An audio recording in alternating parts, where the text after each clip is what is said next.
Får man ha fisk här i kanalen eller? Inte ett skit. Idag har vi tagit oss till Carolus Undesimus Rex precis ovanför Esperantoplatsen. Det här är den bäst bevarade delen av det gamla befästningsverket som fram till början på 1800-talet omgärdade hela Göteborg. Det var ett intrikat system av murar, vallgrav, bastioner, raveliner. Och en bastion, det är en trekantig del av försvarsverket. Och tanken det är att kulorna ska ha minskad träffyta. Det ska vara svårare för fiendens kulor att träffa muren om det skjuter ut trekantiga bastioner.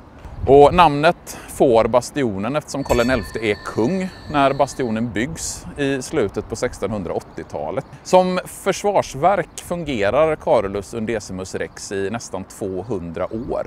Under det stora nordiska kriget i början på 1700-talet så använde man den här bastionen som fängelse för ryska krigsfångar.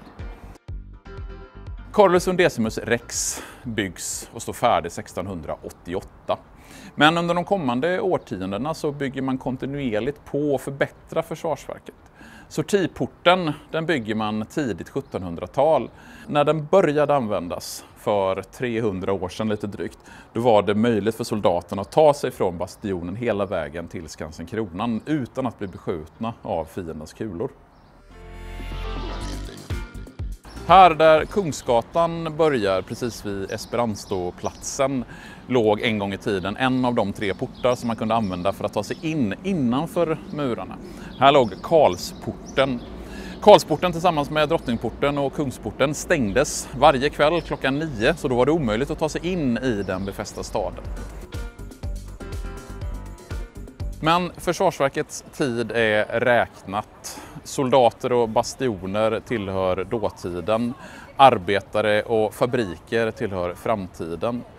Med början under de första åren av 1800-talet så river man nästan hela försvarsverket. Och på dess plats så byggs det istället fabriker. En av de första fabrikerna i Göteborg det är Rosenlunds spinnerier som man anlägger precis här vid vallgraven. För under de första årtiondena av 1800-talet så har det i stugor runt om på landsbygden börjat spinnas och vävas. Och det har köpts upp av förläggare från bland annat Göteborg som har gjort sig stora pengar på den här förlagsverksamheten. Men då kommer man på att om man placerar alla de här väverskorna i ett och samma hus så kan man producera mycket mer, mycket effektivare. Och där har vi de första fabrikerna. Till Rosenlunds spinnerier så bygger man en kontorsbyggnad 1859 och det är den byggnaden som fortfarande står kvar här bakom. Men även fabrikernas tid är till slut till ända. Man flyttar Rosenlunds spinneri ut till Gamlestan.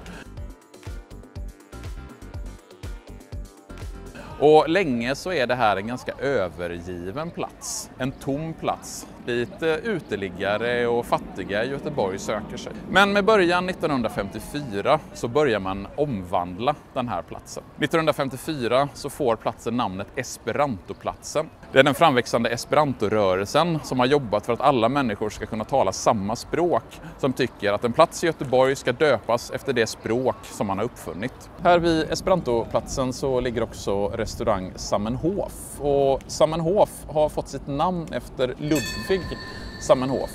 Han är den som grundade och skapade hela språket esperanto.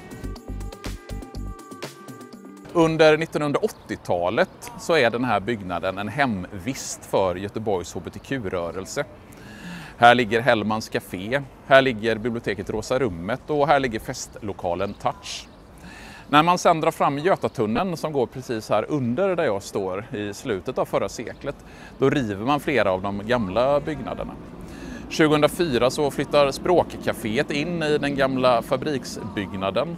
Hit kommer människor för att prata alla världens språk och det passar ju väldigt bra att det är just Esperantoplatsen man då kommer till.